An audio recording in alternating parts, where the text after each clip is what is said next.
होली का त्योहार हमारे प्रमुख त्योहारों में से एक है। यह फाल्गुन मास की पूर्णिमा के दिन मनाया जाता है। फाल्गुन पूर्णिमा की शाम को होलिका दहन किया जाता है।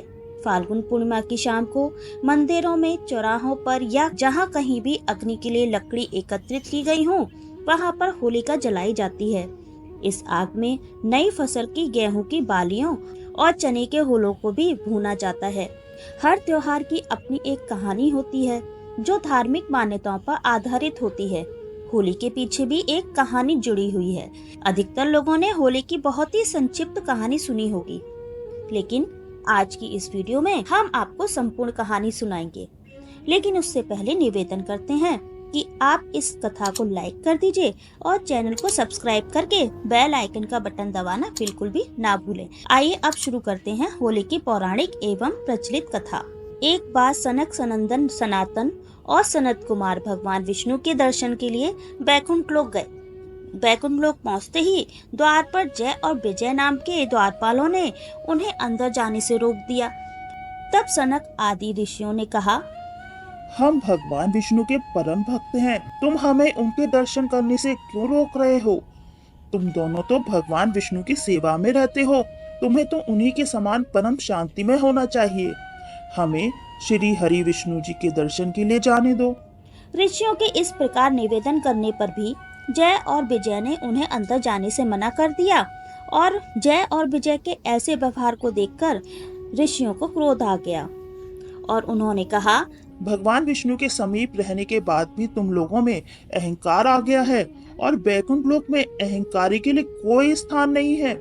इसलिए हम तुम्हें शाप देते हैं कि तुम पाप योनि में जाओ और अपने पाप का फल भुगतो। ऋषियों द्वारा इस प्रकार शाप मिलने पर जय और विजय भयभीत होकर उनके चरणों में गिर पड़े और माफी मांगने लगे।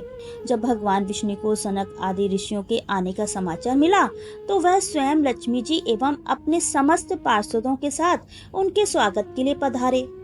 भगवान के सत्कार से सनक आदि ऋषियों का क्रोध शांत हो गया और भगवान विष्णु ने कहा, हे मुनिगणों, आपने जय और विजय को जो श्राप दिया है वह मेरी ही प्रेरणा से हुआ है। यह द्वारपाल अवश्य ही इस दंड के भागी हैं। यह अदिति के गर्भ में जाकर दैत्य योनि को प्राप्त करेंगे और मेरे द्वारा ही इनका संहार होगा। दैत्य बनकर मुझसे शत्रु भाव रखते हुए भी यह दोनों मेरे ही ध्यान में लीन रहेंगे। मेरे द्वारा इनका संहार होने के बाद यह बैकुंठ लोक में वापस आ जाएंगे। भगवान विष्णु के ऐसा कहते ही जय और विजय बैकुंठ से अदिति के गर्भ में आ गए। कुछ समय के बाद अदिति के गर्भ से दो महान पराक्रमी बालकों का जन्म हुआ।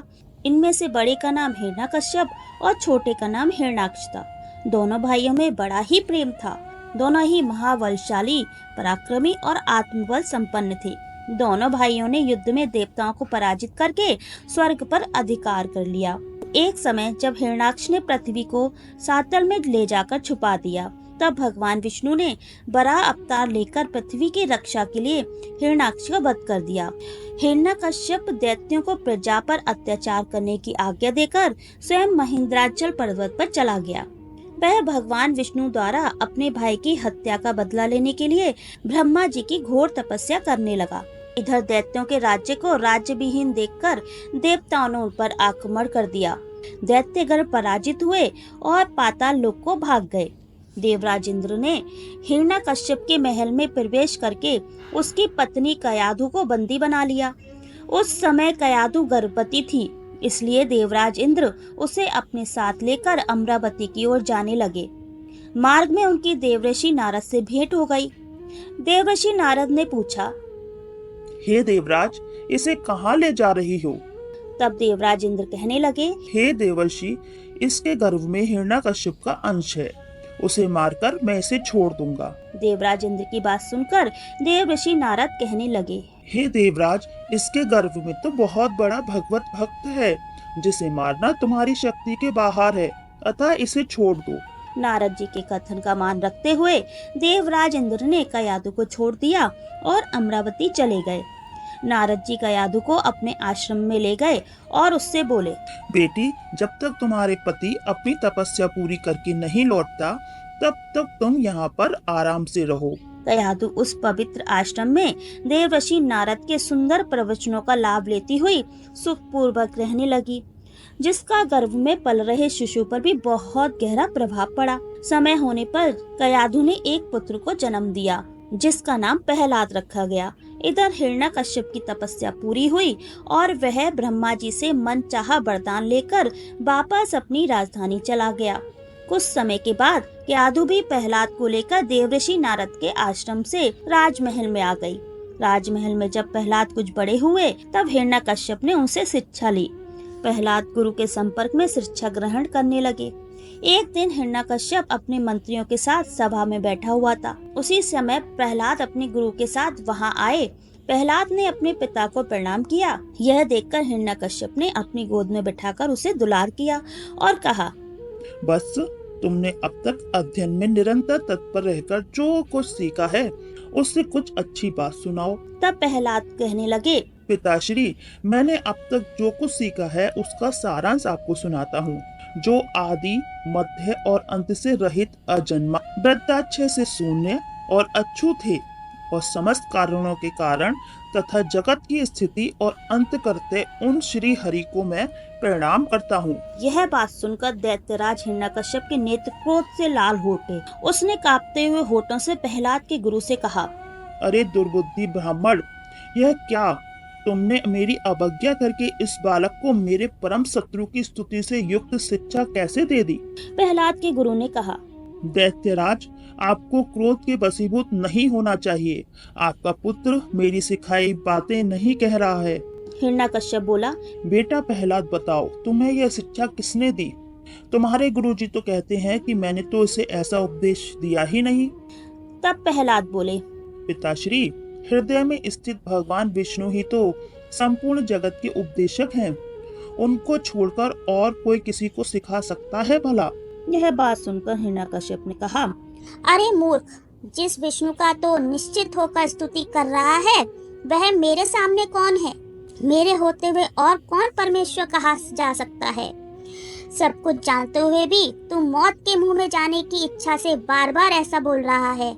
ऐसा कहकर हिरण्यकश्यप ने प्रहलाद को अनेक प्रकार से समझाया, पर प्रहलाद के मन से श्री हरि के प्रति भक्ति और श्रद्धा भाव कम नहीं कर पाया। तब अत्यंत क्रोधित होकर हिरण्यकश्यप ने अपने सेवकों से कहा, अरे यह बड़ा दुरात्मा है, इसको मार डालो।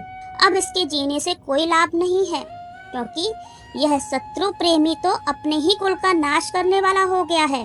हिरण्यकश्यप की आज्ञा पाकर उसके सैनिकों ने प्रहलाद को अनेकों प्रकार से मारने का प्रयास किया, पर उनके सभी प्रयास श्री हरि की कृपा से असफल हो जाते हैं। उन सैनिकों ने प्रहलाद पर अनेक प्रकार के अस्त्र शस्त्र से आघात किया, पर प्रहलाद को कुछ नहीं हुआ। उन्होंने प्रहलाद के हाथ पैर बांधकर समुद्र में फिकवा दिया, पर प्रहलाद फिर भी बच गए। उन सब ने हिरण्यकश्यप की आज्ञा से प्रहलाद को अनेकों विषैले सांपों से डसवाया और पर्वत शिखर से गिराया, पर भगवान की कृपा से प्रहलाद को कुछ भी नहीं हुआ। हिरण्यकश्यप यह सब देखकर बहुत क्रोधित हुआ। उसने अपनी बहन होलिका को आदेश दिया कि वह प्रहलाद को गोद में लेकर आग में बैठ जाए, क्योंकि होलिका को यह वरदान प्राप्त था कि अग्नि उसका कुछ नहीं बिगाड़ सकती। तब अपने भाई का आदेश मानकर होलिका भक्त प्रहलाद को अपनी गोद में लेकर आग में बैठ गई। भक्त प्रहलाद हाथ जोड़कर आंखें बंद किए लगातार नारायण नारायण का जप कर रहे थे। इधर भगवान श्री हरि की कृपा से जलती हुई अग्नि में भक्त प्रहलाद तो जीवित बच गए, लेकिन होलिका उसी अग्नि में जलकर भस्म हो गई। तब से मान्यता है कि बुराई पर जीत की अच्छाई के रूप में हर साल फाल्गुन पूर्णिमा की तिथि को होलिका दहन किया जाता है।